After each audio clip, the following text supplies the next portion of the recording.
All right. Yeah. Anyway, All right. 2022. Lots of risk, lots of reward, though. Yeah.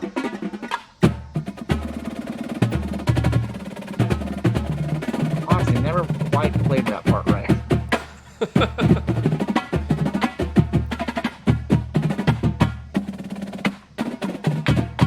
This Yeah, is so hard. Those are so hard. Yeah, if you want to pause that real quick, like that. So that whole thing right there, the way that was for at least the first portion of the season.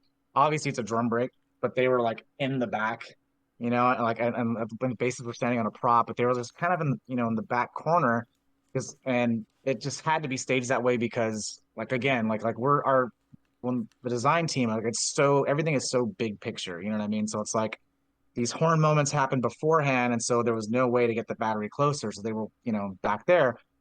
And so, talking with Scott, he had the idea like, well, let's do some mini drill back there. And so that's those little moves that they're doing. They did that on the field. We just added to give it another little element. So they're not just halted, and they were just kind of moving small. We only had a small space to work in, so that's where you see those little pinwheels, little do-si dos, just to give it, something like. Mm-hmm. And so that's kind of like, yeah, it's kind of what happens. We're always looking at the show, big picture wise, and how we can throw things in. Yeah, and those puttitas, but they're not puttitas. Like the isolated left low Yeah. doubles, like those are so hard. I don't even know what they have Yeah. a name. They have a really good I name. think some people call them echoes. That's what Scott started Okay. calling them. It's called echoes. But yeah, it's crazy because when it's clean, it just sounds so like different. Like it's Yeah. just such a different sound, that low tight diddle with the accent. Like it's, I think he busted those out in 17 or was it 16? I don't No, remember. maybe it was like 18 or 19. I think it's 18. I know they did them in the year Cam Halls was in there because he was talking about it one time. That was either 18 or 19. Yeah, I think it was 18 was when Scott kind of first threw those around. Well, they're cool. Yeah. All Yeah, right. they sound really cool. It's a pretty extreme different between like right hand grip pressure to left hand grip pressure to. Mm-hmm. Yep.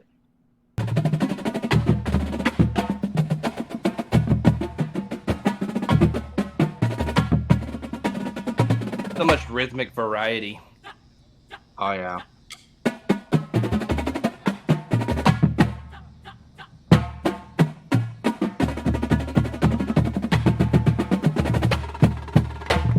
That was a great roll. Spock roll. Paradiddle diddle threes are one of my favorite things to play. That Spock roll wasn't in the original music. We added it. I don't think Scott was there, and it was Well, it like, worked. roll that. Like, yeah, like let's throw it in. I remember him coming when he came back and at All Days, and he heard it, and he was like, oh no, he saw a video of it because we sent him because that was like a change. That ending used to be 120, but Chandler was like, he's like, I'm having trouble writing guard work to 120, so they rewrote it, made it 180, and then so we learned it, and it was just bump, jump, jump, jump, at the end. I'm like, oh, Quad, just play a roll there, added it. And then Scott's like, well, you're never going to hear it from up front. And then, but when he came and heard it and it was clean, he was like, all right, I can stay. We're like, yes. Yep, leave it in. Stuff like That's so funny. He's like, I can't write guard work to this, so we're going to bump it 60 clicks. Yeah. Yeah. The stuff before it was already 180. It was just a hard like tempo change to 120. So I was like, okay, I'll just make it 180. All right, we have the bass feature coming up here, and this is, I feel like, another one of those things that might have taken all season, because there were a lot of times Evan and I were like, what rhythm are they playing? Is that hitting? Is it not hitting? Yeah. Is it... And it wasn't ever the lasers. No. Like that one was fine. It was like what happened in between. There was like a 5-lit like run or hand to hand or something. I was just like, I don't understand what's happening. Yeah, that thing changed a bunch of times. Like it was like there was one version they learned, and then it was like they learned it, but then we didn't know where it was going to go in the show, and then that idea changed, and they got a new idea. But then like I mean, it was a while where like we were putting the closer on the field, and we just didn't know. They didn't know where design wise where they were going to put this bass feature in. Yeah. And then it was like, okay, it makes sense to put it at the top of the closer. And then of course, then they started really massaging it. But there's been a bunch of versions of that bass break, especially the way it ended. They had a couple different endings. When I previewed this video, I was like, I don't know if that ending was the same as it was like 2 weeks prior or a week prior. But yeah, they nail it in this video. So let's take a listen. Oh, yeah.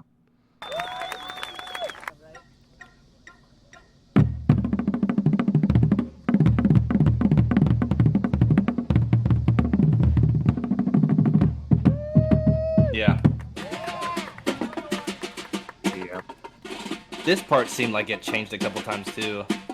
Yeah, this thing too. So this part of the show, this was like it was originally just supposed to be a dance. Everyone was going to be doing this dance that the core was doing. And then Scott had an idea like, oh, what if it's like a quad thing, like underneath? And I was like, okay, that would be cool. When I was like listening to the source material, and I thought it was going to be like a straight up like quad lick. And then he was like, no, I'm going to do this thing with brushes, and it's going to be kind of split, and it's going to be different timbre. And I was like, oh, you don't want to do like a lick, like a feature or something? And he goes, no, it'll be this. And so at first I was just kind of like, I don't know about this thing, you know. And then we really started to change it and develop it, and then once we kind of figured out, okay, it's going to be this like what it became, it was like, okay, this can be kind of cool. And the judges freaking loved it. I remember that like when Lightsky saw it, even when Brooks saw it, they were just like, oh my God, this is so different and I love it. Like they just really liked the how different of a feature it was. And it was like, okay, well, I guess we got to clean it now, you know. And it was really hard to clean because those brushes, like playing diddles on the left, like with those things, was super hard to clean. Like I remember having a sectional with the quads in Allentown, and we legit like had a like normal stick in the right hand like they do, brush in the left, and we just played like basic like exercises just to get them to feel how much they have to work to get those diddles in there. Like it was so exposed with that implement. Because it's also got to be mentally weird because your right hand's got normal rebound to the stick, and your left hand's got to put so much more effort into the double stroke. So it's got to make that just so weird to be like ambidextrous more so than normal to like do two different things. Were they like the kind of like the dreadlocks or whatever, the wire brushes? Yeah. kind of. I know that like they're very similar to the ones that Vic Firth made. Okay, but yeah. I remember similar, but they didn't say Vic Firth on them. Okay, yeah. Well, yeah, that makes sense since that's not I just remember we ended up getting them and the name was like scratched off of them, so we were like, I guess we can use them. I remember one year too we had to use those, but they were just so dense that we ended up cutting wires off of them. Like we don't need like however many this is. Let's just clip them off. Yeah.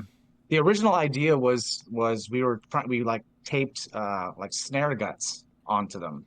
Onto the drum. Yeah. And then we would use like a puffy or a rubber mallet. Like we couldn't find the right thing, and then Scott was just like, well, let's try these, and it was like, oh my God, like that's really cool. Like it had a lot more volume, but they definitely wore out after a while. Like we had to get like more extra pairs just because how like they couldn't get diddles once they because they stretched, wires, they weren't as responsive. Yeah.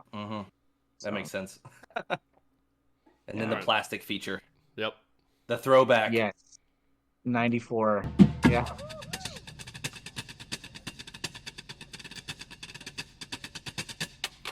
So articulate. That was a Jeff Brooks change. He said that. He mentioned that too. It's us, yeah. He's like, when they did it, I was like, oh!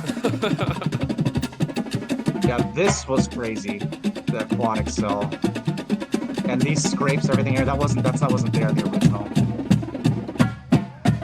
Ooh!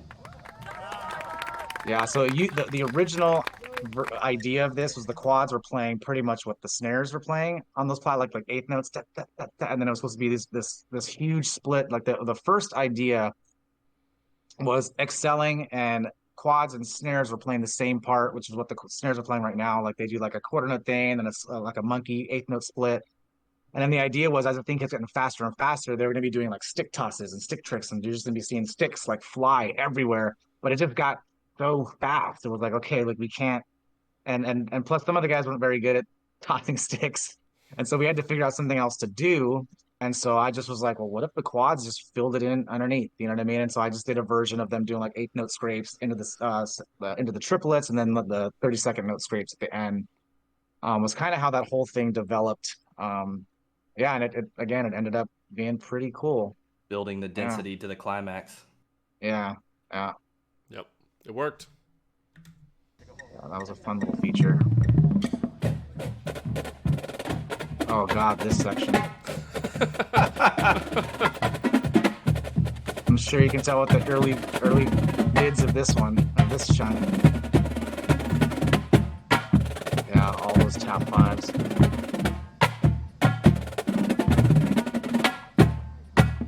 Just all those pulse paradiddle diddles.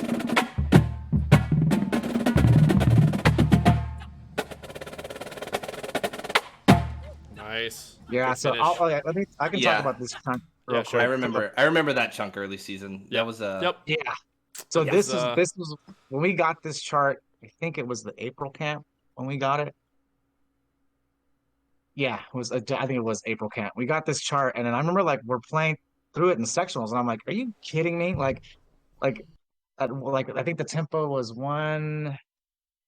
I don't remember, but it was like 148, and we just had so many fast like 30-second note rolls, like tap fives. There was 5-lit rolls in there, like just super like high density fast rolls. And I remember just like, there's no way, like we're gonna have like we could barely get through it. And I'm like a huge tempo guy. I'm like, how is the ensemble gonna be, successful if we can't play this at tempo? You know what I mean? So this was again one of those projects where we just really worked, and definitely took some diddles out to make it more functional. But like this is one of the sections that, like impressed me a lot about this group. Was like this was something that I didn't think we were going to be able to pull off. We were going to have to really rewrite some of the stuff, but they just they kept going after it, and every week it was like, okay, well, all right, we're in time now, and like it's getting cleaner, and it just kind of like, and then by the end it was this. And but again, it was another full project, like full core wise. This was the thing where we were super spread out. And when the battery comes in with those little presses, just like they were backfield, brass had already established tempo, but even they were spread out. So us playing this consistently and like in time was a huge project, like for the majority of the summer. well, from a from a And yeah, clarity standpoint, was all the integrated stuff at the beginning of the phrase, was that mirrored on the field? The snares and quads were kind of integrated, moving around each other and stuff. yeah. So that was another thing where we we're basically just in a block originally, and we were creeping forward. Um, and so Scott was like, you know, one of the things he's great at, he looks at it and he just goes, okay, that can be a cool moment for us. Like, let's do something visually. Like, let's do like a shell game thing. And Elijah Jones, who was our quad tech, but he also doubled as like a visual tech. That kind of was his project in Laramie. We were in Wyoming for all days. And so he kind of figured out a version, and we definitely massaged it over the time. But yeah, they did that on the field. They were moving forward as a block, and they were just like changing spots. And Well, um, that's a whole other layer of difficulty. You're playing all those fast oh yeah, rolls, and you're integrating snares, and your listening environment is constantly changing, going in and out between quad players, and you can actually yeah, hear it. You can hear the difficulty because it sounds good in the video throughout the whole thing, but it hmm gets even cleaner when they finally are done being integrated and they're back to their usual listening environment, and it goes to that next yeah, level of clarity because the integrated stuff is so tough to do. Like, hey, yeah. adjust your ears like that every couple counts, and Yeah, I find up doing like I started doing this thing a while ago. I kind of developed it when I was teaching with Frank Chappell at Glassman. Where we started doing this thing called whack track, where Yes. yeah, I've heard of this. I've heard of this stuff. we're tracking in a block, but then just said like, hey man, they can't really listen or anything. Like, I don't know how to play it like just individually the Uh same. huh. And so just said, all right, don't stand next to who's in your set. Like, just mix it up, completely mix it up, and just track like that forever. And like for a bunch of reps, just with the Met, and then get them back in the regular form. And it's like, okay, like don't play it any different, just play it the same way, and then we added, the movement, just kind of cleaned it methodically like that, and it really helped with this section for I sure. did Yeah. not know that the whack track was attributed to Frank, who I did have the pleasure of learning under Frank. He came in Crown in 2010, but we did Mm, whack track in '09 and 2010, and I yeah. loved it. You could really just dial in and hear Oh your yeah. own sound, and a lot of times you would hear just the small inconsistencies. You're like, oh man, I've been crushing that diddle this all season, But or yeah, like this flam is super wide or something like. And then when yeah, you get back in the regular full snare line, it's sounds magical. yeah. That was, yeah. We did a lot of talking that summer, me and Frank, because a lot of that summer was just him and I, like, and so we were always just like brainstorming, like, how can we? Oh, you know what? Let's do that. Like, but yeah, love Frank. That's Yeah, cool. really cool guy. Yeah, but Just we like we very intense, but just like very even. um mhm, very consistent. Yeah, Yeah. Yeah. So we rack track the heck out of this junk. That's awesome. Sure. I love the whack track. Yeah. So yeah, I don't remember how big the block was, but like Rudy said, you didn't stand next to somebody that played your instrument. That was the rule. So That's the rule. It Yep. works. It works.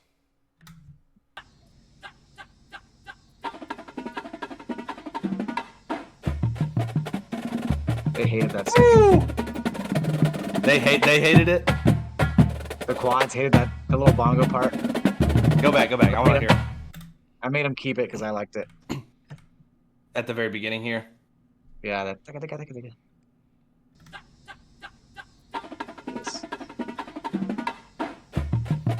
Put it a single. This put it a single. Yeah. Because we have something similar that we play at Niner Noise, and I'm like, I love that sticking, and they're like, no, it doesn't feel good. And I'm like, well, I like it, so we're keeping it.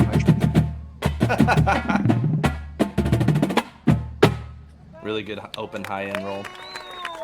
Yeah, closer was awesome.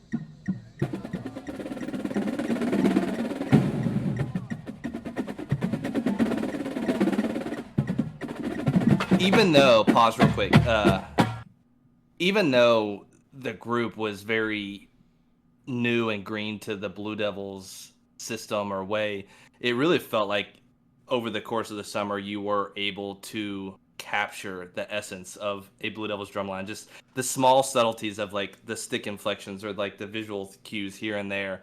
And then I did notice that like people like Elijah and Brandon, and I know you had mentioned this, I think, to Mike when you talked to him on the phone, just about these recent age outs, people who were section leaders that you brought back to teach. That was probably not maybe like normal for a Blue Devils tech staff, right? No, yeah, because Scott, we don't really generally hire like recent age outs. You know, it's pretty rare.